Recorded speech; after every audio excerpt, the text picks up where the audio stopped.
We have a little more than 40 minutes until we let you enjoy your coffee break. We will be picking up the thread where we left with the presentation of these two lovely ladies, and then we will be trying to shift the conversation from HR to maybe something more close to our reality on marketing and agency focus. So our panel is about embracing the next wave, what it takes to talk to everyone without losing anyone. And it will basically be in two parts. So in the first part, we will speak about generations. And when we speak about generation, we often fall back on broad labels, Gen Z, millennials, baby boomers, etc. And we assume that these labels tell us enough. Today we will be challenging this thought, and our first theme will be asking, what do we miss when we label too fast according to the age? And then we will move to a second part of the discussion, more turned towards our reality as marketings, trying to speak multiple generations at once. Before that, and to warm things up, we will start with a quick icebreaker. Here's how it's going to work. I'm going to read a few statements, and then our guests will have to choose which generation these associate with, and maybe share some anecdotes and examples around that. So I'm going to be handing a few.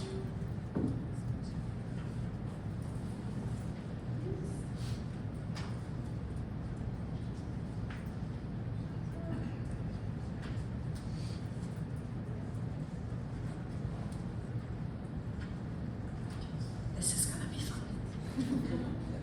First statement. Work hard, play hard. Which generation do you think said that? You can just show us your generation. Okay, I'm just gonna come down. It's gonna be easier. So we have millennials, Gen X, Gen X, baby boomers, Gen X. Actually, as you might see, the answers are pretty diverse. So maybe I'm just gonna start with Morris. Baby boomers, why do you think it's baby boomers who said, work hard, play hard? Well, I believe we never had it easy in our generation.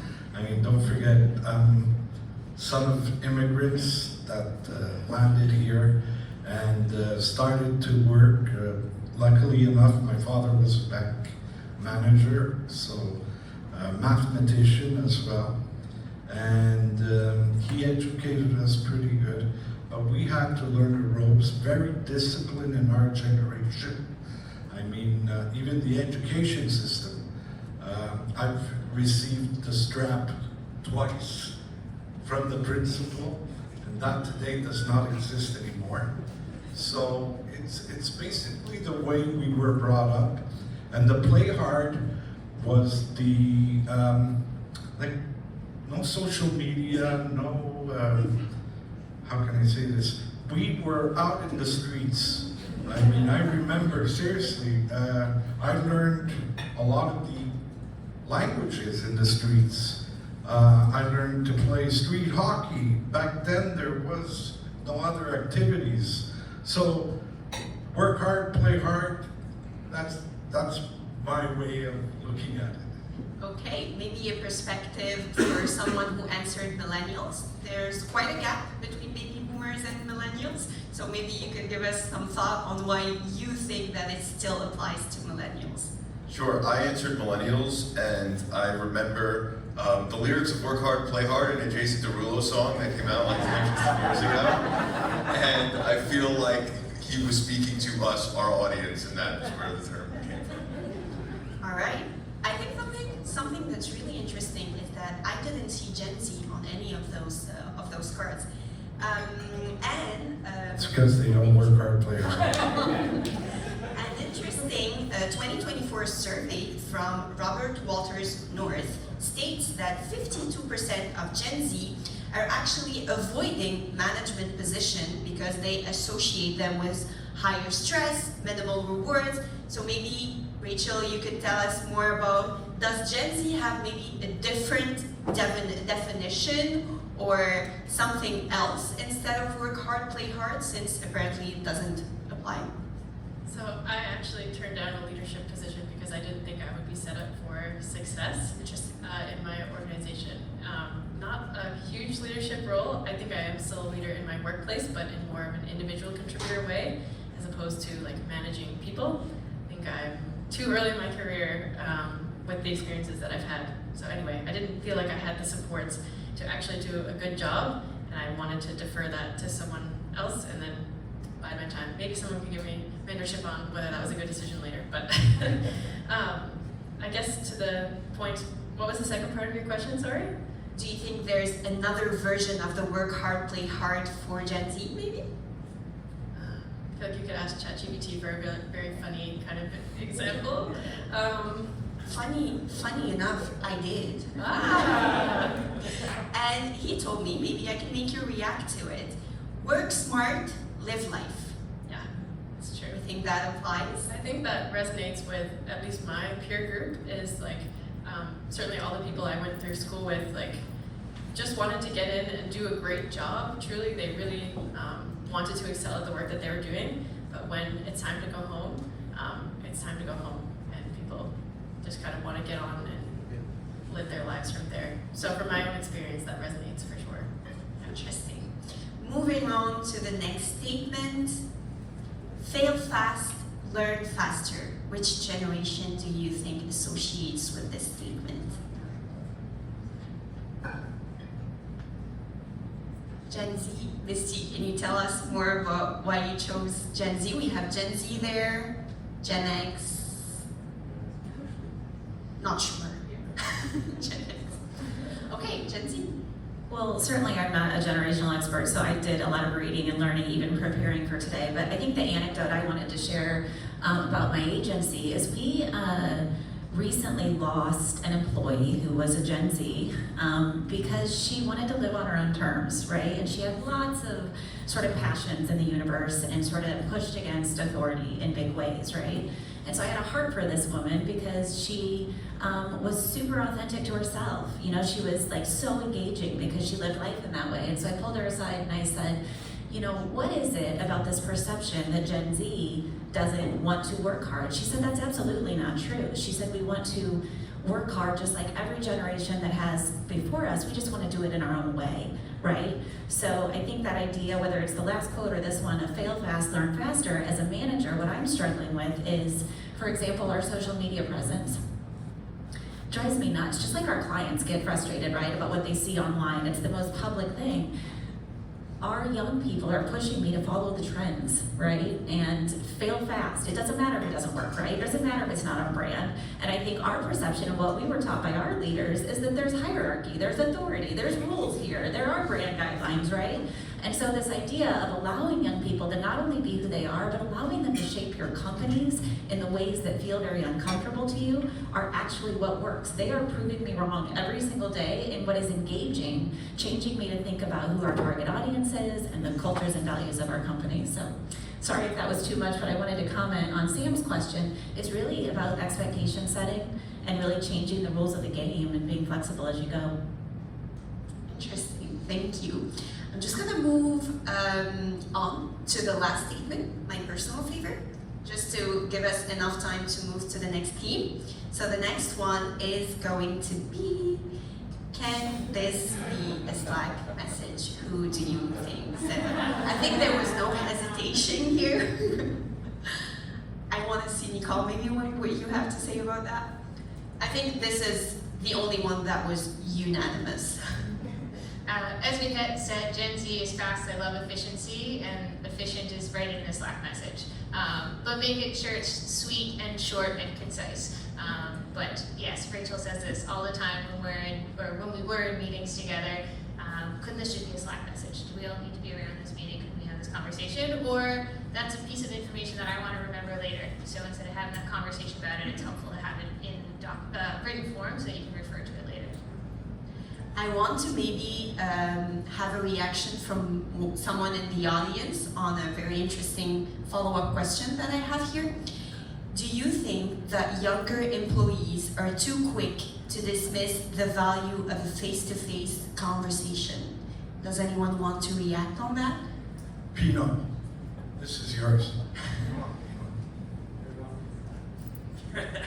I can I'm not repeat from the the agency question. side, but no, I have Okay. a question. Frankly, I think every generation has, we no longer pick up the phone and we no longer have to face meeting. Maybe the newer generation has their own reasons, as we saw for that presentation before, but I think we've all, you brought up, I don't know your name, but you brought up that we're all in this together and we were all co-influencing ourselves. And I think it's a downward spiral. We've forgotten how to communicate, which I think is what everybody in the room does. We're communications experts. So not good news for us in the room. Thank you. This was very interesting, pretty telling as well. But I think that something that that's even more interesting is that it seems like all of you, maybe, or most of you, associate certain mindsets very strongly with a generation or the other. Just gonna leave us into an open question before moving to the first team. Here's the challenge. Do you think these labels that we are putting help us understand people around us, or are we just putting them in molds according to their generation and maybe missing up on what's the best way to approach them? And this moves me to my first theme. The age trap, what we miss when we label too fast. And my question with this, directed to our speaker, is, in a world of personalization, AI-driven insight, and fragmented identities, is segmentation by generation still useful, or has it become a shortcut that limits creativity? Who wants to start? I absolutely think it's helpful. I think, one of the things I'm challenging our team all the time is to look up and out. If you're only looking within your organization and the work you're doing every day and not realizing how the point made about this is their lived experience, this is their entire lived experience, but it can't stop there. We did an exercise recently at Savannah where we showed an identity wheel, and it was part of a diversity and inclusion exercise, and we said, what is the frame you view yourself through? Is it your gender? Is it your race? Is it your socioeconomic status, your religion? And it was so interesting how we see ourselves in the world based on those other sort of labels or identities, right? Certainly, I'm a woman, and I work in a very male-dominated field. That impacts how I show up every day, in addition to, my age and my upbringing, right? So I think if we aren't having conversations within our walls about people's stories and backgrounds, we're not giving them the benefit of the doubt, because that to me is probably way more impactful to how they show up every day than their age alone. So do you think that segmenting by age is still relevant in a world where two people who have the same age might have completely different perspectives on life, buying, working, everything? Yes, I think it's an and. For those of us who know Savannah, we call ourselves the agency of and, so we believe everything lives at the intersection of those things, and so we are using that platform to talk about work-life balance and how when you come to work, you are a whole human, and so you have to take all of those things into account as you're engaging in those critical conversations that were brought up before. So maybe Morris, what other thing beyond age is interesting and important for us marketing where we're doing segmentation? Just to elaborate a little bit on the work-life balance, I think in our baby boomer generation, that did not exist as much as it does today. Mental illness did not exist as it does today. I mean, back then, when we grew up, working was our life. And bringing home a paycheck, making sure the family was comfortable. But again, from segmentation to stereotyping, it all depends on the brand, the demographics, and what exactly are we trying to do, and who are we trying to speak with. So we need to keep that in our minds. And I come back to society. We need just to simply understand each other and collaborate. So that's how I see it.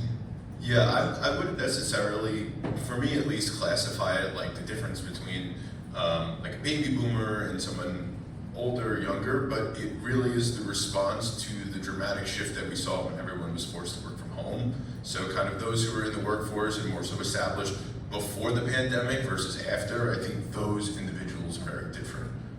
In an entry-level job, when you're just starting out of school, maybe your college graduation was taken away from you due to COVID, and I think those effects in how people work, being deprived of working in an office and learning in person, I think that can shape someone more than just kind of the categorizations of like, okay, well, 10 years later, here's what you're now called.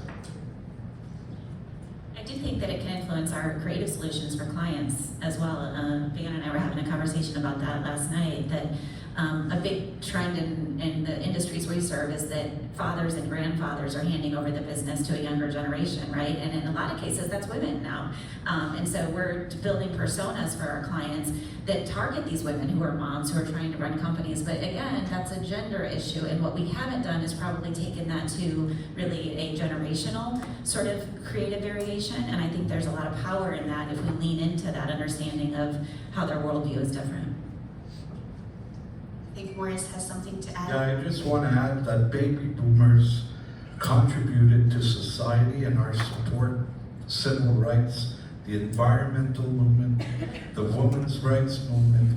So we initiated all this movement. And we're hoping that future generations will excel in it and make it better. And you know, the war is going on is such bullshit, excuse me, but like we see it today with Ukraine, Russia, you know, India and Pakistan now. Like, who needs this? Like, let's work and love, you know, and make this society better together.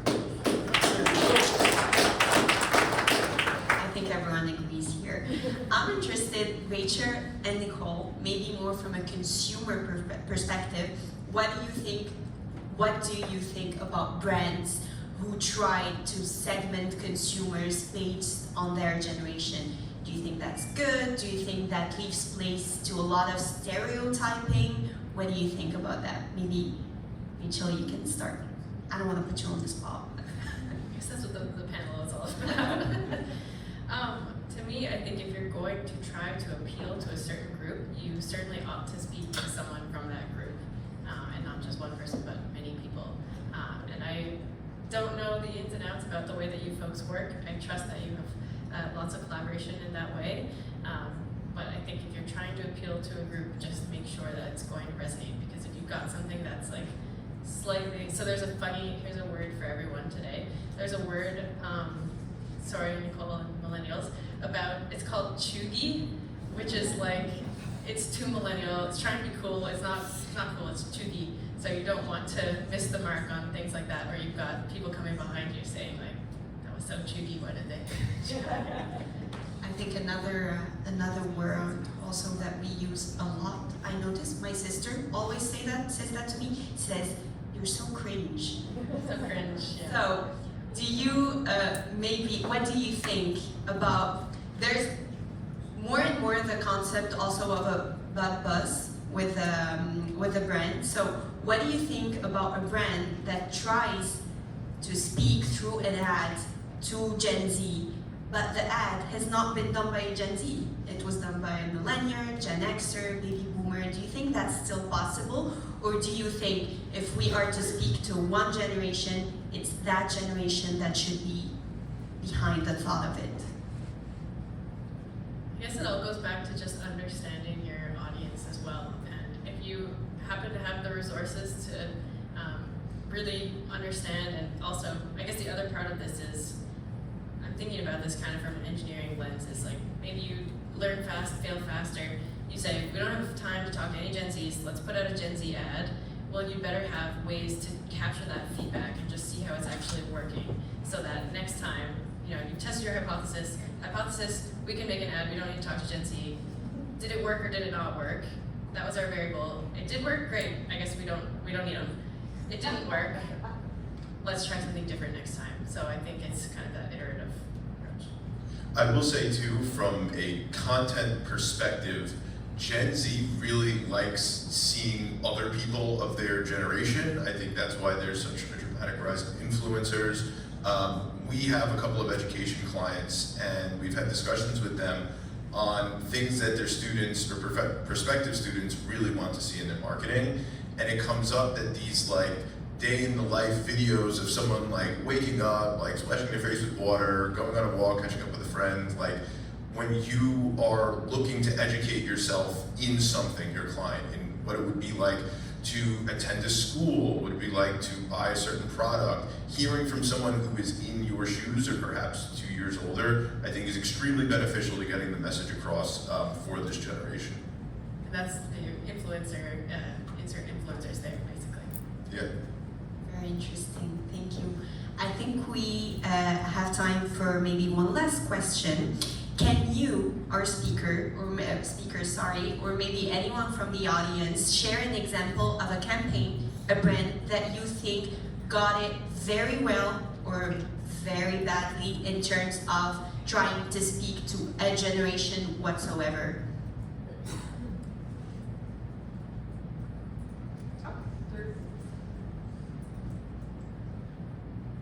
So again, representing the millennials, I think the new wave of like introducing like hip hop or rap songs into the commercials, but like for a Tide Pod, I don't really care to hear Wu-Tang in the background of that. Or I forget what brand it was, but they've remixed, and I think it might be like a feminine hygiene product. They've remixed Put It In Your Mouth to another song. Like that is not, I mean, it's great. We all have that on our Spotify playlist, but at the same time, I don't really need always talking to me from the vein of trying to be cool, because it actually is cringe. Two examples that I've been using a lot with my staff, and this was just a simple, ChatGPT search. In trying to bring our brands into this cultural relevance and influence, L'Oreal did a campaign around the Me Too movement, and I thought that was really timely, and it not only spoke to women, but women raising their voice in a time when we're taught that that's okay to do now. Another one that I use a lot is Airbnb, speaking through the lens of the travelers, right? And it's not sort of corporate branding, but it's through the lens of the people living their life, right? And the experiences that they're having. So I think that sort of influencer trend is just gonna continue. Perfect. Does anyone have anything to add? No? I think of the campaign, you surely did see it at the end of the year 2024. It was Coca-Cola who tried to do their annual end of the year campaign, and then people saw that it was AI generated, and then everyone was very mad. So most probably they tried to be up to date and then maybe speak to the younger generation and be like, we understand you, we're all in the same boat. But I don't think that resonated with a lot of the other audiences. I see you nodding. What do you think about that? Maybe Misty, Rachel, Morris? It's fascinating. Van and I just interviewed Nick Cleverov. You guys probably remember him from a past AMIN conference, and he's doing a lot of text-to-video campaigns right now, and just the ethical issues associated with AI is really challenging us as leaders, because we have to use the tool to produce faster, stronger, creative, and ideas, and yet there are a lot of concerns about it, so I think it's fascinating. Another thing you said that came to mind, we are working on a talent attraction campaign right now for Peoria, and many of you have heard me speak about this. And to your point, I'm sitting in a room with a bunch of, no offense, old white dudes, right? Trying to come up with a talent attraction campaign. And so we had the president of one of our local colleges and universities come in and say, why are we not sitting with the college students right now, And so I think that's an important lesson too, that just get outside of our own walls and talk to the young people who can inform the ideas. Amazing. And even just to supplement that, again, I'm speaking from the engineering world, but the version of that is just put on the hat and go in the field. Put on the hard hat, go in the field. Don't just sit at your desk. So anyway, it's obviously in every industry, that whole thing of how much you can get out of just speaking to the people you're trying to work with. I do want to say though, to Maurice's point, we can only extend respect if it happens both ways. And I think sometimes we are serving the younger generation so much that we're changing the culture and value of our organizations. And that's a real challenge for me as a business owner, because the world has shifted under our feet, and employees expect companies to work for them. And sometimes we forget it's the other way around. Like, if you don't want the paycheck, like, you can go find it elsewhere. And I don't mean that to sound harsh, but one of the conversations in terms of expectation that I'm setting with young people is that executive creative director who's worked there for 37 years, there's some things he has to teach you too, you know? So show up open-minded and open-hearted and approach those conversations not in the sense of what can we do for you, but what can we do together. Definitely, I saw you. Yeah, I just want to mention my own, again, limited and biased perspective on working with Gen Z. To me, it feels like the great ones are awesome, so tremendous, really add value to a culture, add value to your output at work. You can learn so much from them. And then those who aren't invested and just aren't really part of your organization, like, they sink to the bottom very quickly. And that might just be the access to technology that accelerates, like, those who could sink versus swim. But for us, like, we really try to hold on to the good ones, because the good ones can be so great. And kind of as an added bonus, as a trend that's kind of on the horizon, is a lot of the bigger agencies, the global ones, are consolidating and using AI tools and are stripping a lot of the entry-level positions at their firms. So these great candidates with experience are out there. It's just a matter of going, finding them, testing them out. So it's, I would say, a nice opportunity for other agencies to really pluck talented, experienced Gen Z workers that can really add some juice to your business, because of the consolidation and AI efforts that we're seeing at the top level. I just want to add to that, depending what generation you're in, people forget cultures. I mean, cultures play enormously in what we produce. So at one time in our agency at Rinaldi, we had 9 different cultures. And like, we would come up with a creative campaign, and this lady from Argentina would say, I don't get it. It's true, we forgot to identify the different, like, generations is good. Today in Montreal here, I mean, there's so many different cultures that you've got to think before you put something out there.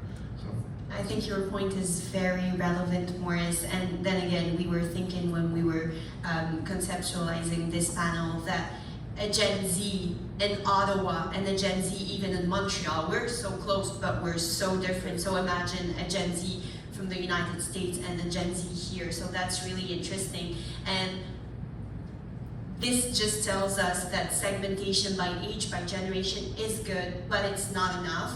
And this leads me to our next theme, focusing about, yes, it's not enough, it's not perfect to segment solely by generation, but we still have to do it. We still have to communicate. We still have to launch campaigns and tell stories. So how do we actually do that when our audience is so different on so many levels? Our next theme is going to be about the cross-generational challenge. Does one story fit all? And the question that I direct to our speaker is, can we create campaigns that really resonate with multiple generations, or do we have to choose our battle? I'd like to start. Subaru is one of our accounts, and we've taken a totally different aspect. So what we've looked at is outdooring, and that's where we're concentrating, and it's very successful. I mean, Subaru's growth over the years has been enormous. They've been with us 29 years, which is a rarity. And so outdooring, even though it's a niche market, but in every different generation, there's that, there's people interest. And so, yes, to your point, with Subaru, we have taken the generations out and concentrated on a lifestyle activity. So it's possible to find an insight that applies to all generations? I think it is. Does anyone agree, disagree? I think at the brand level, I totally agree with with what Maurice is saying. Our largest customer, Caterpillar, turned 100 years old this year. So we are being challenged a lot to talk about what have we meant the last 100 years and what are we gonna mean the next 100 years, right?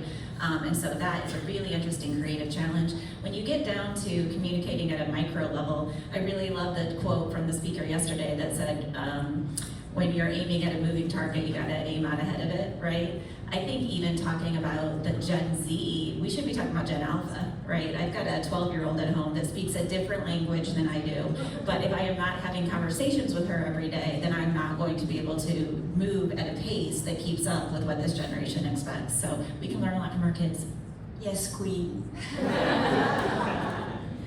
Cool. And I was just gonna say, I agree with the commonality. I think as we've chatted about, we've kind of segmented and stereotyped different generations, but we're all here for a common reason, right? There's commonalities in every generation, and I think if I have no experience in advertising, again, HR tech background, but when we work within an organization, we're all there for one reason, right? And we can all kind of get behind that. So I'm making an assumption, not always a great thing, but you likely will be able to find that commonality or that common interest when probably putting out an advertisement. As it relates to company culture, I agree. One of our values that we've named as an organization is the idea of balance, and it talks about the importance of accountability and flexibility. And so you can, to the point, when you make deposits in people, you can make more withdrawals, and so we have that conversation regularly with our staff so that it's not so scary when we set the bar pretty high. So on that, we have found success as an agency, this is internally, establishing core values that we all believe in. So we made ours an acronym, it's CARE, it's commitment to clients, adaptability, results above all, creativity in what we do, all of those. And what we're finding is that the Gen Zers that really buy in and stick to the core values are the ones that rise to the top and are the good employees. It's, in my opinion, not as much about technical skill anymore because you can teach them and they can go outside and learn. Like, personality is so much more in our evaluation than I think in previous years, just because you need to have someone that's willing to get the job done versus like knowing a certain tool or a different perspective. Very interesting. Thank you very much. This is a very interesting subject. I think we can go on for hours, but that's not the point. The clock is ticking. Thank you everyone for this first conversation. I just want to finish up with one very interesting, personal, reflective note. I want to hear all of our speakers. What do you think is each generation's special power? It could be one word or one sentence. Let's keep it short, but it's something that I want us all to remember, speaking on behalf of every generation present here. I believe baby boomers, I think Pino mentioned it, we don't send emails. Pick up the phone. Hello, how are you? That makes the difference. And we can hear the person. They're fine, they're not fine. So that emotional attachment, in an email, you don't have any emotional attachment. So I think that's our strength. What about Gen X millennials? It's hard to come with one word when you have, feelings towards both generations, but I think for Gen X, independence, right, and this sort of, having been a little bit of a latchkey kid, I want to do things my own way, but as a millennial, the influence of technology has made me want to have incredible freedom. So I think, balancing that on the day-to-day. I intentionally want to leave Gen Z for the very end because I have a little interactive activity that I would like to have a few seconds to do with you. Let's move on to millennials here with Nicole maybe first. Maybe you could go first. Christopher? Perfect. I kind of split both, but for Gen Z, the special power is speed. Oh gosh, millennials. I did so much prep in talking about Gen Z that I kind of forgot my own generation. But I would say if I was to relate it back to my personal circumstances and kind of my preferences being a millennial is we truly were the ones who kind of started looking for those opportunities for growth. And we may have given Gen Z the bad name of job hoppers for that reason, but I would say that millennials are looking for those opportunities to grow. So we started with Gen Z and I want to finish with Gen Z, and now I want to ask you all all to participate with us to answer this question. What are Gen Z's superpower? We have a little something for you that you can quickly do on your phone. Either you can access this website with the code here, or you can just scan the code and then maybe just enter your word that you think is the superpower of Gen Z. I'm going to give the floor to Rachel, and then we can just go on the link to see all of the results. I thought I was just going to have a whole word bank of words to choose from. I was thinking along the same line in terms of speed, and finally my brain is caught up with your question to me earlier about work hard, play hard. I think for Gen Z it's work smarter, not harder.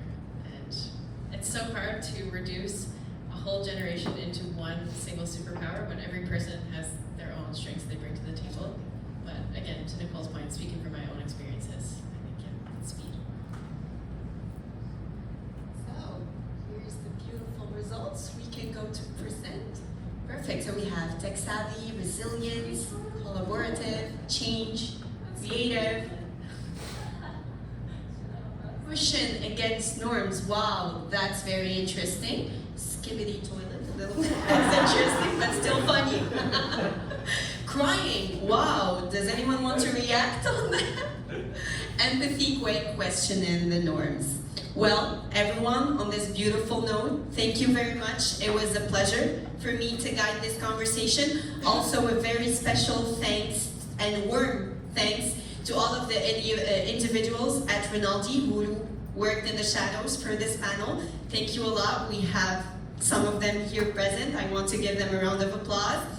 And hopefully, you will head into your next session today thinking a little differently about age, relevance, and how to connect meaningfully across all generations. Thank you, everyone. Have a great rest of your day.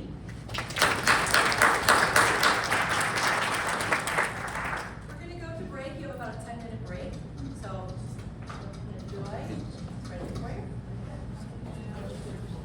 Wait, should we go like a... Oh, I like that. Yeah, for sure.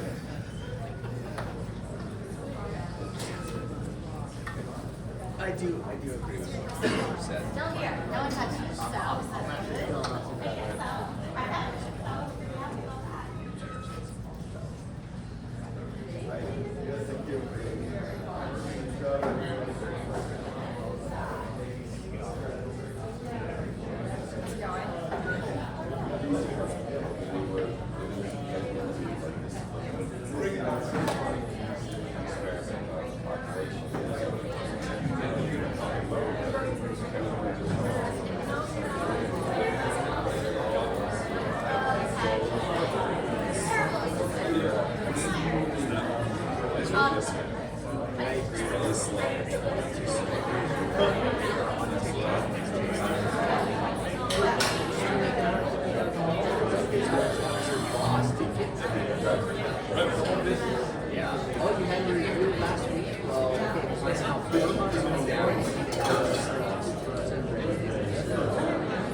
ability to like strike out of their own.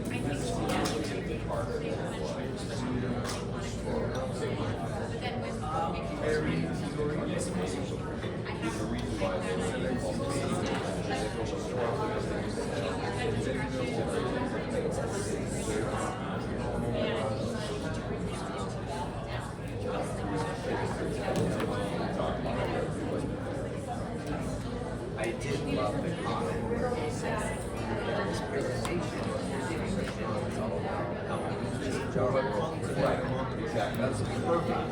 That's the entire thing. Very frustrating presentation.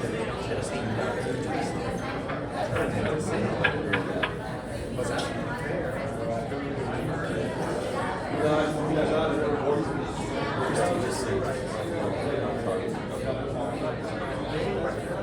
Just right now, and we're honestly already the next with that is just being right by where it says that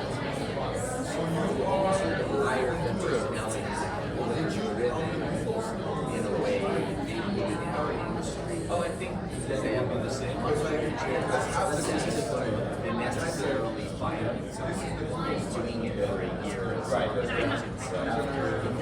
they could just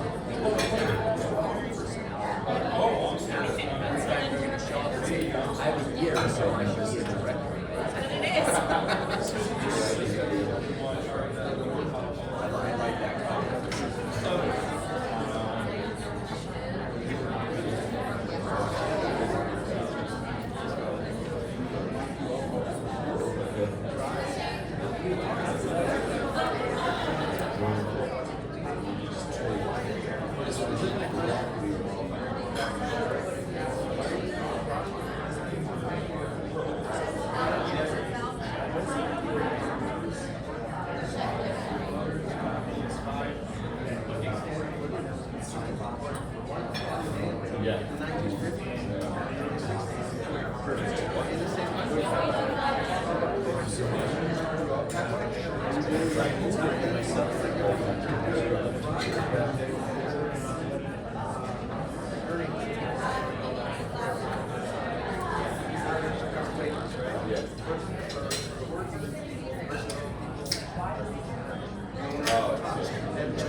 I talk to my dad about this all the time. I'm like, what must it have been like? So when you left work, you could no longer Yes. park. I remember when I got my first smartphone. Yeah, like to myself. It's like when I got my first sweater, early my graphics, and I was like, I guess this is good because it means I can leave. Because it's the lowest person on total over I had it on there. I did that on there. Like you had to wait until I was leaving it fully committed. Can I go? Yeah, and now, then once I got the black, I was like, well, no, I don't need to. And then if somebody needs you, you can still respond to it. I was like, I guess that's true. I don't know, it's interesting. And now I actually do feel, I think the work-life balance doesn't really exist, but work-life flexibility and pivoting, like, Your ability to does exist. So it's kind of like, okay, this is the expectation that we have to take. And it goes with me where I go, and I do go, and I can generally handle what I need to from this little thing, and I can still be present, Right. in the way I need to. But I also think that it's a different quality. And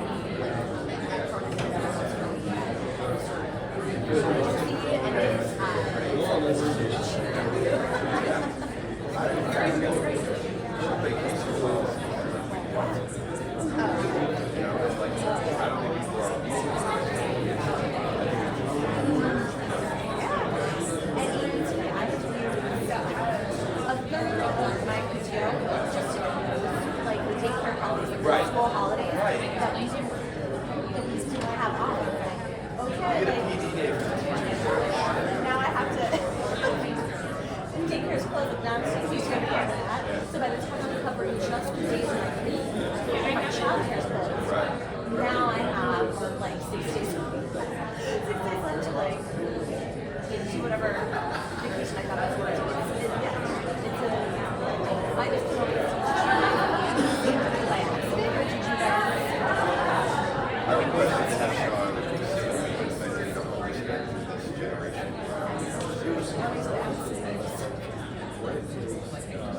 This generation. There's some of that where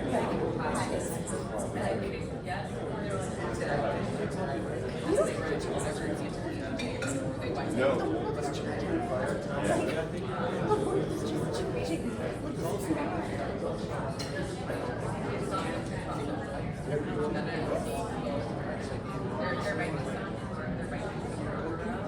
Like, why are you looking for leadership? Who wants to initiate it?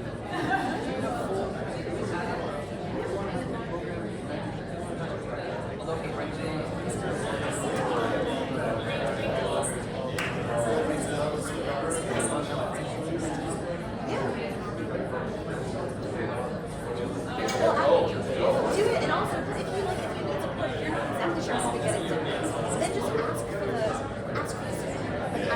ask the specific question. It's okay, like, you don't have to figure out the whole thing on your own, but ask for, just ask. Like when someone comes, like it's okay to say that. Be like, thank you for asking about the future. Just do it.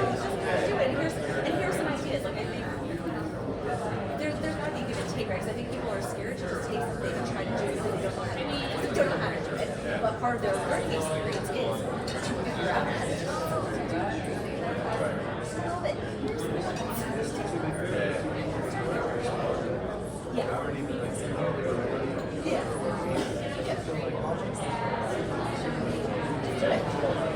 you can. Yeah. Maybe needed to hear that. I mean, you could have just used stuff,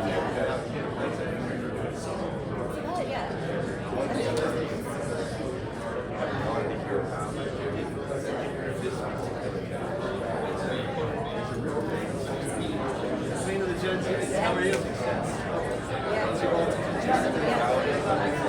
The demographics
like, So I need to reset my own goals.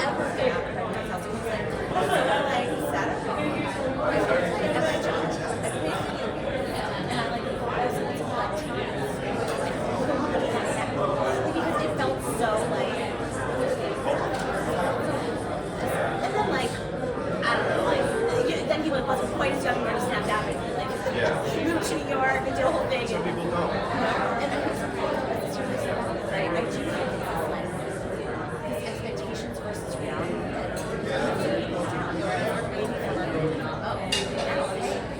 go get it, girl. The expectation is actually that you're gonna fucking go out there and you're gonna do everything. And so maybe there's like more fire. Right, which also side effects as well. And it's also hard. I do everything.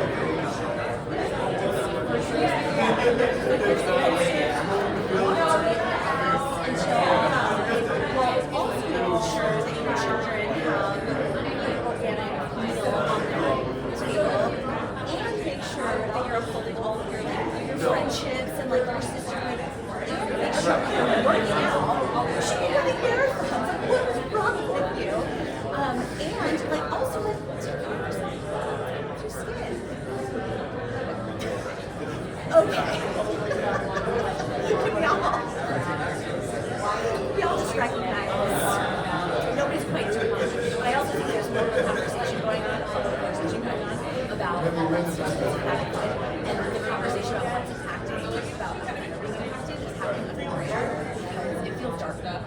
Well, it's also, you know, it starts early. I mean, you're two little boys, right? But you're a little girl, like, learn talk about this. Maybe structure that. We have talked about this with like little boys sitting. I want my substitute and Sam like really log into concentrating on because he likes to have like a pencil in the trim and down and color and pays attention. He sings the little song to himself and it's just taught him. He's just like very locked in, and he loves to build stuff. Like he's just his greatest work. Charlie, on the other hand, is worried. Sit down in your chair, and he looks at you and he's sitting, and he can dance in circles around his chair with like a hamburger music for like 10 minutes, and he just like doesn't even realize it.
People are coming in and settling. I'll have you guys join me up here.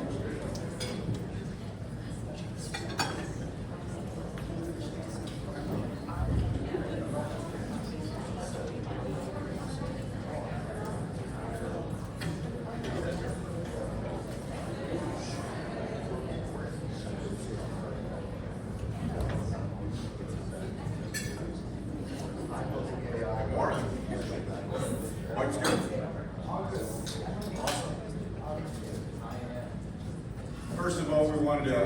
thank you for enabling us to be here as a sponsor. Marty and I'm Andrew, will do a little deeper introduction. But as we built our business, one of our foundations is really about relationships. And as we set out on our journey, our goal was to do great stuff with great people. So we're delighted to be here. It's been great to get to know many of you and building relationships in this room. So again, thank you for having us here. Marty, would you like to introduce yourself? Yes, so also big thank you for last night's involvement with the Top Chef Challenge. That was tons of fun. I do still think that tofu won. Team won, exactly. So, Ventura Growth. So Ventura is a certified service partner of the Trade Desk. What we do is we enable independent agencies like yourselves on the Trade Desk platform. You get direct access to the Trade Desk by working with us, and our team are your co-pilots in terms of helping you deliver on that success in the platform. A little bit about myself. I started off on the agency side. Kid right out of college, bright-eyed, bushy-tailed, flew out to New York, had a one-way ticket, and lived on Madison Avenue and worked at one of the larger holding companies on the media side. I always wanted to deliver more value for brands. So after that, I went on to working at a ad network. Who here remembers what ad networks were? Exactly, yeah. Managed service providers, kind of a black box, but was able to deliver some performance there. And then fast forward to Ventura, when this opportunity came about, I was like, wow, I get to be so much closer to delivering value to agency partners. This is something that I've got to definitely hitch my wagon to, and that's how I met Andrew. Thank you, Marty. In my career prior to Ventura was a company called Choosel. I know some of you probably know, and some I've worked with. At that time, circa 2012, it was the first self-service DSP designed for small businesses and agencies. And the relationship that we built with the Trade Desk enabled this opportunity. And Marty and I co-founded Ventura. We incubated it within Choosel, and we spun it out about 3 years ago. So part of the reason I mentioned that, between Choosel and Ventura, I've worked with literally hundreds of agencies on the journey that we are talking about today. And what we're talking about is this shift. It's an investment. And what we're proposing today is that in terms of making investments, the ability to bring a scalable, sustainable digital media practice fully in-house is going to make your agency stronger, better, more resilient, more valuable. So we're going to share the stories today through the eyes of our clients. Because as Marty and I kind of prepared this, it became less of a presentation, certainly not a pitch, but more of a collection of stories that are centered around 3 pillars around why it's valuable to bring this in-house. So we're going to walk through performance, we're going to talk a little bit about strategic business differentiation, and then perhaps most importantly, team agency development. So we will dig in. Before we kind of jump into some of the pillars, who here fully runs all media in-house, including traditional, digital, social, so there's social, open web, programmatic, all of it, okay. All of it in-house? Complete, okay. So there's probably about half. And I would say, I'm guessing the other half of the agency partners that are here are somewhere along that journey, probably have brought some of it in-house. Sometimes it goes back out to a vendor depending on resources, investments, ability to grow that in-house as well. And again, that's what we've been empowered to work with our clients to help them along that journey and capturing that value. And today we're not really going to talk about the what or the how, we're really talking about the why we believe it's important. The first pillar is around performance. And the entire point of performance, obviously, through the client's lens is how can we help them drive better business results? Even at Ventura, we don't talk much about media spend levels. We talk about how do we work with our clients to enable them to go out and help their clients grow. So through that lens, we're going to talk about one of our clients called Situation. So Situation, the story starts back in November of 2022. And that was our first campaign. Since then, we've ran 732 different campaigns across 63 different clients. Situation happens to be in the ticketing space. They represent a lot of the Broadway shows in New York City. So they are very driven on performance. The reason why they came to us was that they wanted to in-house their media buying. And specifically, it all started off with this one tactic that they wanted to try, which was utilizing their first-party data. Historically, this was not something available to them because they didn't have the financial opportunity to pay for a LiveRamp subscription, which was $50,000 and cost prohibitive to them. We trained their team up on utilizing the platform, and they were able to upload first-party data from one of their larger clients, happens to be the Rockettes, the New York City, and now they call it a Christmas City Spectacular. And there's a lot of data on that particular show. They uploaded the data, and they started with that first campaign in November 2022. They saw the ROAS of 14x. We all kind of had a pause moment there, and some of us were doubting that that performance could actually be what it was. But because of the transparency and the full openness of teaching them how to utilize the platform, they were able to just open it up and see, like, okay, there's no funny business here. We see the log level data. This is truly real performance. And so that was what kicked off that relationship, and some of those vanity metrics, some big numbers since then. 732 campaigns later, 63 different advertisers. It's been a wild ride. It's been a lot of fun. This is Rachel, one of our key partners, and I think the point of focusing on performance, and particularly that tactic, that doesn't really happen, again, without the investment of having it in-house, having the transparency, the agility, which really empowers the ability to test, and that one single tactic, again, help them to grow to, they're spending over $1 million a month now, and a great partner across the board. And later in the presentation, we're talking a little bit about how we do help the teams, but they've been such a key partner. And when you talk about performance, it's the ability to, through a single platform, full omni-channel, a single person, often even as part of their job, have the ability to drive real impact.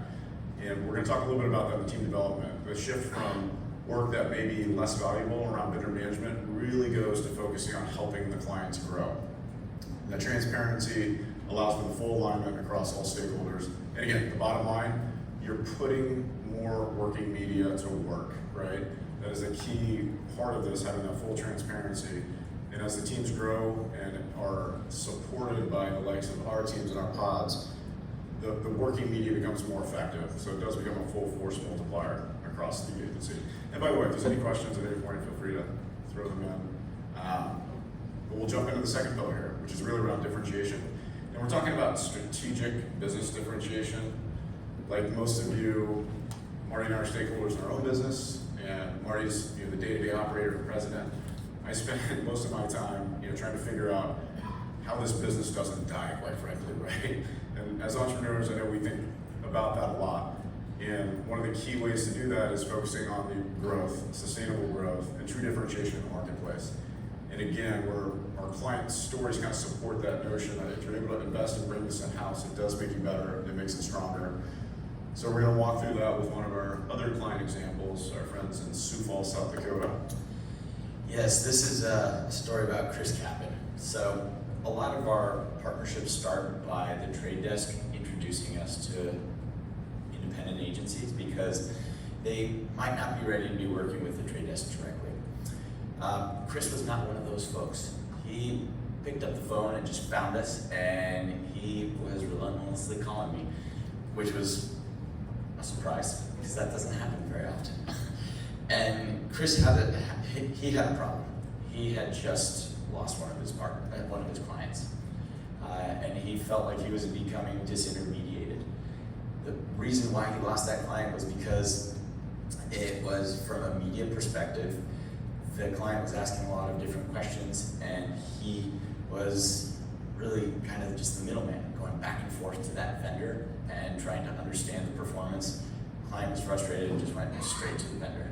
And so that's how Chris and Epicosity were taken out of the picture. So he didn't, that was a true problem that he had. So he wanted to bring media in-house and be able to really own his own destiny. So we were able to train up his team, and they leaned in, a lot of collaborative work there, and great news, we were able to help them grow their business, and they just won a new piece of business last week, University of Memphis, which is really exciting. And part of that sort of differentiation is that key piece of not being able to be disintermediated, which we talk a lot about with our clients. He or she who has the hands on the keyboard really is bringing true value and strength into that relationship.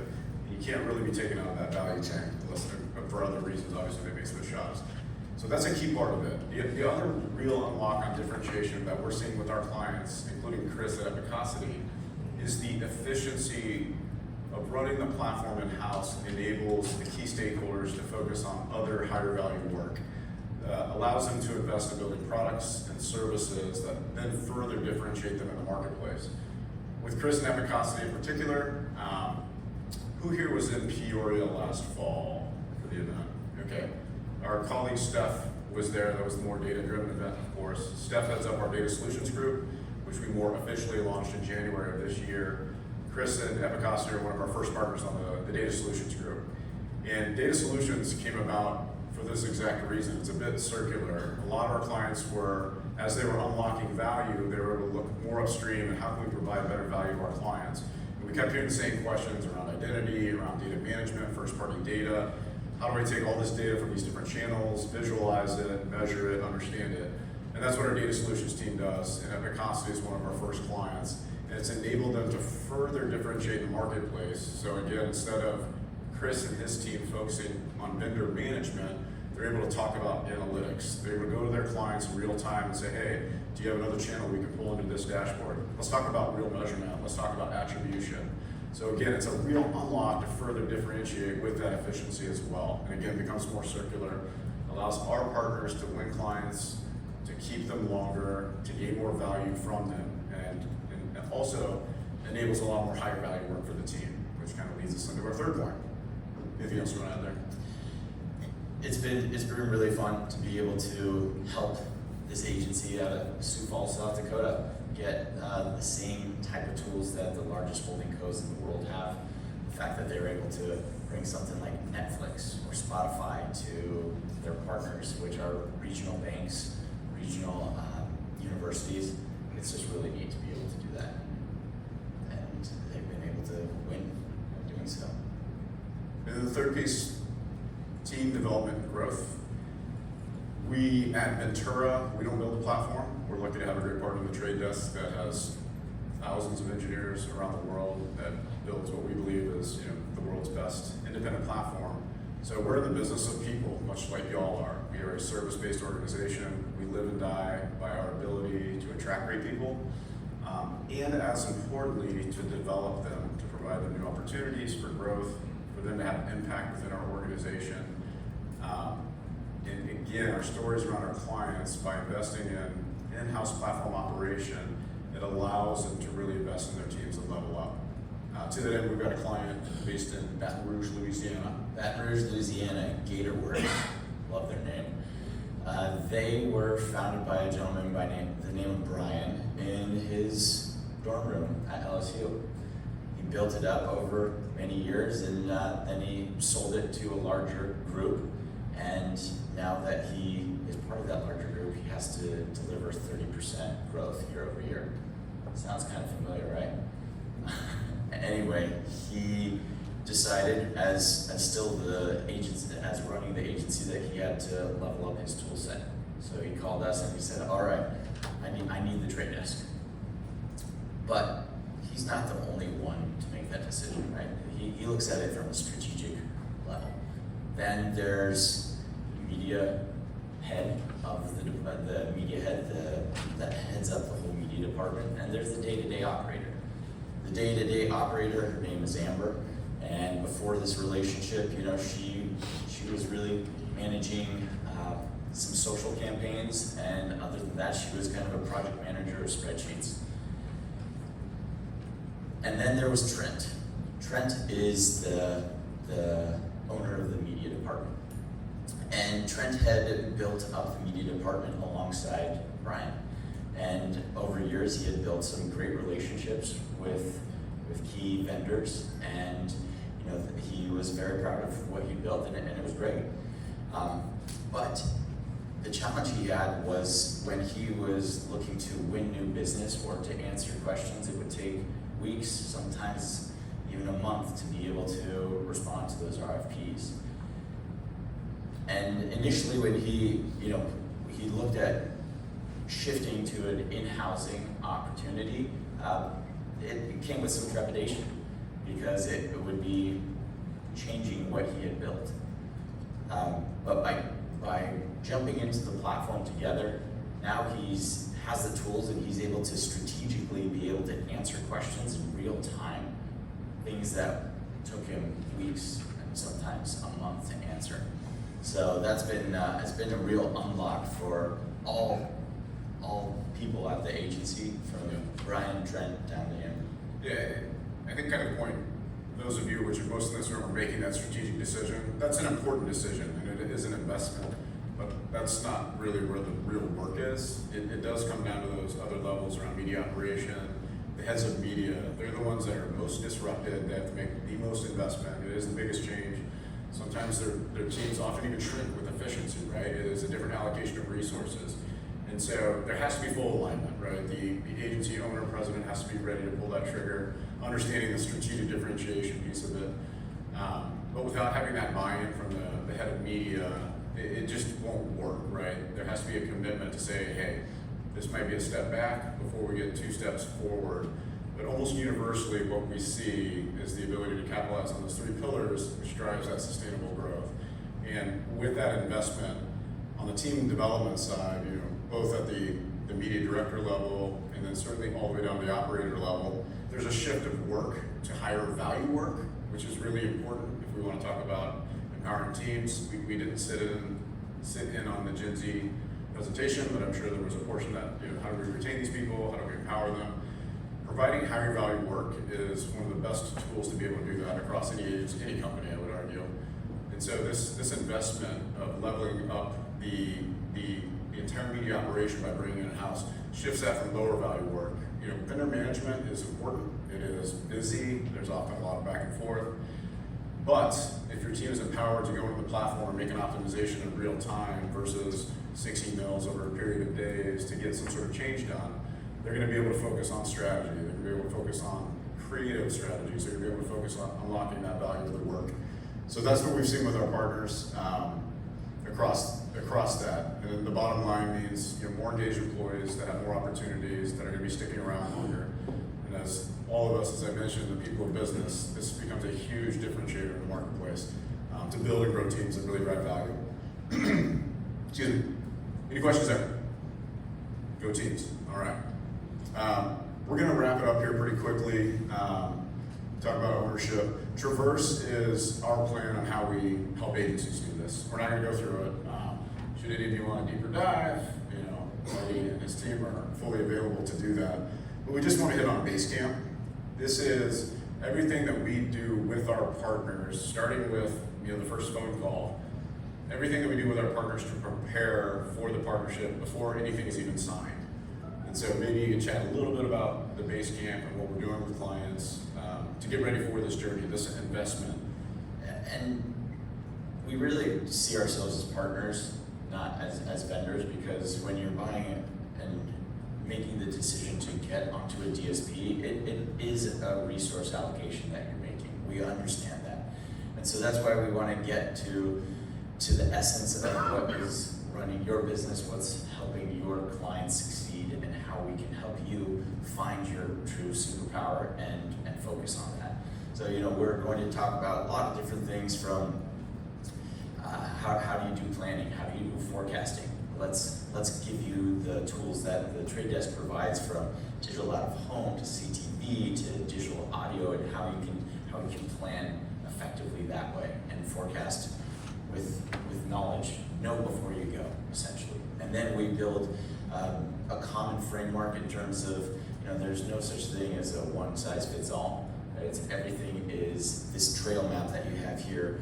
It's customized to your needs.